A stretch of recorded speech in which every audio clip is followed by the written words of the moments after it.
You are so powerful that you can even create the illusion that you're powerless or that you are stuck. And the cool thing is that once you let go of that, once you realize the truth of the matter, that's when the whole entire energy dynamic changes. And in this video, I'm going to show you exactly how to do that. Welcome back to another video. My name's Aaron and I help people expand their consciousness. Now in this video, I'm going to be sharing with you how to get unstuck and how to be powerful by understanding that you're doing it to yourself. It's actually what's happening is you're so powerful that you can create the illusion you're not powerful. And when we start to see it from that point of view, we then start to ask new questions. We then start to ask, why am I doing this? Why am I doing this? Why am I creating this for myself? And anytime we get to something where we feel stuck, what that means is there's some type of definition or block in our own mind. It's a something that is there because we almost are insisting that it's there. Now there's been times in my life as where what you do is you just simply let go of that resistance and you allow the stuckness to be there. Many times it then transforms. It's a very powerful thing. And I remember it specifically, when we feel stuck, we feel like our story, the story we're telling ourselves, we believe something to be true, and we believe that that story is static.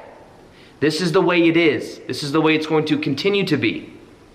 And because of that, we stay inside of that reality. I remember specifically as well that it can many times be used as motivation. I remember feeling stuck and powerless in one specific scenario at the old job that I had. Many of you may know my story. I used to work at Barney's, New York in women's shoes. And it was a sales commission job. And there was this time when the upper management there, it was there probably the whole time I was there, but it was very much like a corporate type thing where like the store manager was very controlling and he would stress out the managers under him, and then those managers would put stress on us as sales employees.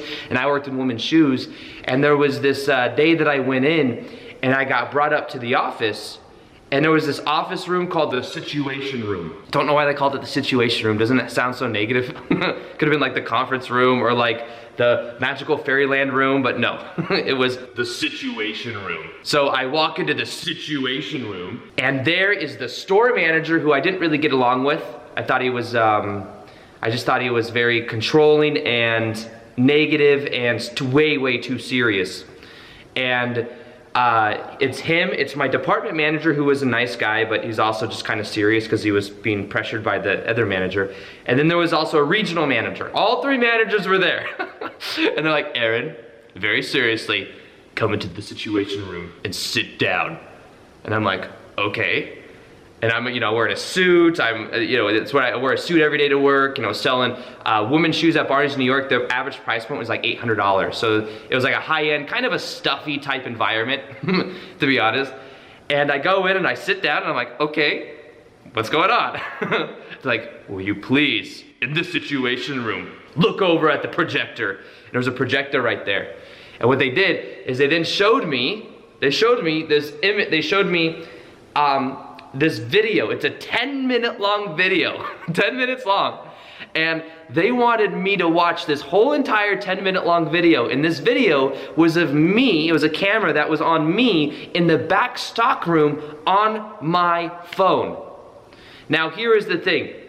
At this store, not trying to justify it, but at this store, you will be standing around for sometimes 4 hours without a single customer coming in. Because it's so slow, because it's such a high-end place. You only need like 1 or 2 customers to have a good day. So you just be standing around for 4 hours. So what we would do is we'd have other coworkers, we'd have someone on the sales floor. One of us would go back and just chill for like 30 minutes while there's no customers on the floor. And then we would take turns. So it's kind of like, as long as someone's on the sales floor to help someone if they need help, then it was okay. Someone would go in the back and just kind of be on their phone. And this was one of those times where I was on my phone for like 10 minutes straight.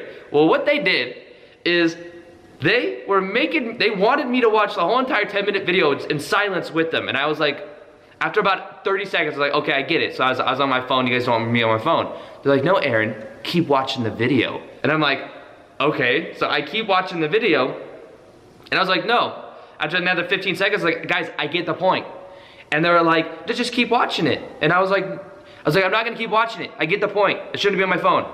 And in that moment, the way they talked down to me after, like just in general after that, they talked down to me so much, made me feel so small, so powerless. I felt stuck at that 9-to-5 job I didn't like. Here is what I did though. I used that situation as motivation. After that, they're like, if you ever found doing that again, you're gonna get like last and final or something like that, like another threat. You can now leave the situation room. Good luck selling shoes and having a good day. It's like, okay, now I'm gonna go and have a great day selling shoes because I'm in such a great mood now that this happened. But here's what I did. I took and I used that as motivation. I used that to change my story. I realized I'm working this 9-to-5 job that I don't really enjoy. And shortly after that, I made the choice to go daily on YouTube. And that changed everything. I remember even as he was talking to me, the 2 or 3 managers were talking to me, I remember thinking to myself, I don't want to ever have a boss. I do not want a boss. The only reason I did sales commission job is because I could put my own intention and have my own, like reap the own benefits of it from my own intention, and you know, every day was different, so it's commission. So it's like, I kind of like that. But I was like, after that, I was like, I do not want a boss. I want to be my own boss. I will never have someone talk to me like that again. So you see, when we talk about being powerless or stuck, sometimes you can use these negative situations and you can reframe them to say, no, never again, this means this, and then you go in a new direction. That's exactly what I did. I may not be living the life of my dreams right now at the level that I am, maybe if that situation didn't happen, because of the meaning I gave it. It comes from meaning. When we talk about, I felt powerless with my whole ex-stepmom situation between 7 and 15 years old, where I was beat down physically, mentally, emotionally, not allowed to have friends, not allowed to eat enough food, many times just locked outside having to work all day with my brother. And when I look at that, after my dad divorced her when I was 15, then I still felt powerless. And I still felt like unworthy. But you want to know when it changed? When I went through my spiritual awakening, I realized the meaning I was giving it. The meaning we give to past situations tends to still have power over us in the now unless we change that meaning. I realized that my spiritual awakening led me, that negative situation with my ex-stepmom between 7 and 15 years old, that led me to the pressure of my spiritual awakening years later when I was like 21, and it changed my entire life. So I then changed the meaning, and then I started to feel powerful. I started to feel not so stuck because of the meaning wasn't so heavy. This is exactly what it's about. It's about becoming aware of what I call, this is what it is, by the way. I call them identity beliefs. Identity beliefs. Identity beliefs are beliefs about who we are. And if we believe that we are powerless, if we believe we're not worthy, then that is our experience. And reality will reflect that back to us. We may feel powerless and go out into the world, and then other people treat us like we're not worthy. Other people talk down to us. I've been with people before, and I've seen the way someone talks to someone else that I'm with, and I'm like, why do you let someone talk to you like that? Or how does someone even talk to you like that? Like, they would never talk to me like that. And I don't know if it's my own belief or if my own boundaries, but understand that if you have these negative identity beliefs, they're on autopilot. They're going to continue to attract the same situations over and over again, which means you continue to feel stuck. You continue to feel like you don't have power, which of course you do. People treat you a certain way. People may take advantage of you. People may siphon your own energy, not value you for who you really are. This is part of the side effect of having what are called negative identity beliefs.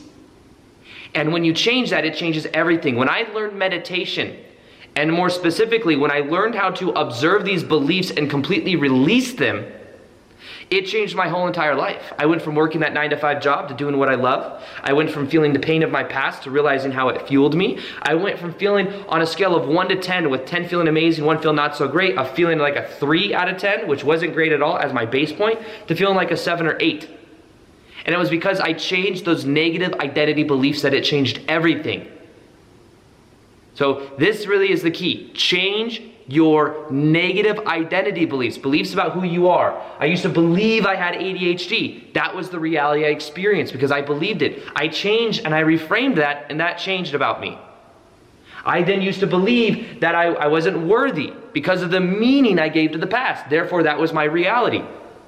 And I kept attracting people. I remember I kept attracting people in my life that was the same personality as my ex-stepmom. There was an ex-girlfriend that was like that. Then there was also a manager that I had at Nordstrom's before I went to Barney's, New York. The only two stores I really ever worked for was Nordstrom's for years and then Barney's for years. Nordstrom's, I had a manager that was the same exact way as my ex-stepmom, would talk down to me, same type of thing. I let it happen because I thought that's what I was worthy of.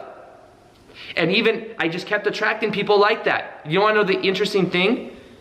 I had the ex-girlfriend in my life. Within a week of breaking up with that ex-girlfriend, I got transferred to the better department at Nordstrom's, which seems like a really great thing. But the manager of that department was the same as my ex-stepmom. There was always someone in my life to control me until I became aware of that pattern. Maybe you find that you keep attracting people in your life that make you feel powerless, make you feel stuck. Understand there's a pattern there, and when you let go of that pattern is linked to those identity beliefs. If you change those identity beliefs, it changes everything. And the way that I did that is through meditation. Understanding not just any meditation though, a meditation that goes beyond the identity. And what I'll do is this video will come out right now when I have something that is now out called Mind Shift Meditations. These are 5 meditations with 5 modules meant to transform your life for you to take your power back, live life on your terms in 5 weeks or less, guaranteed. You can click the link in the top of the description box to check that out. There's also something really cool in there. There's a bonus called the Epiphany Notes, which is all my notes inside of my iPad of screenshots of many different books I've read with circled sections, with little handwritten scribbled notes, and then also all my favorite documentaries, music I listen to. It's called the Epiphany Notes. It's really cool. But anyways, this is something that I'm very passionate about. They're the most powerful meditations I've ever created. The whole entire idea behind it was, if you feel stuck, if you feel powerless, if you feel unworthy, it comes from an identity belief. And if you want to change those, I have those 5 meditations will make you go beyond your identity, and it will completely change from the inside out. So you could start to be empowered to create life on your terms, so that you can start to feel worthy to attract someone in your life, to just feel that love from within. And that's the idea of Mind Shift Meditations. It's in the top of the description box. Check it out right now. It's the best time to join with all the bonuses included. And realize the only reason you're stuck is because you believe you're stuck, and there's some attachment that you have to labels. There's some block that you feel because of something you're insisting about your current story. Your story is not static. You can change your story right now. The idea is if you feel stuck right now, you continue to change to feeling stuck. You see what I mean? You're a new person right now. You're a new person right now. It's a new moment. It's a new moment. It's a new moment. But what's happening is we're saying, I'm stuck. I'm stuck. I'm stuck. I'm stuck. You're not stuck. You're working through this energy. If you allow yourself to let go of that belief, let go of the story, you'll let go of being stuck. That's exactly what Mind Shift Meditations is made for and helps to do. So like I said, if you want to check that out, hit the link in the top of the description box. Other than that, as always, I hope you enjoyed this video. Subscribe if you haven't already. I got a lot more cool videos coming. And as always, peace, wish, love, and namaste.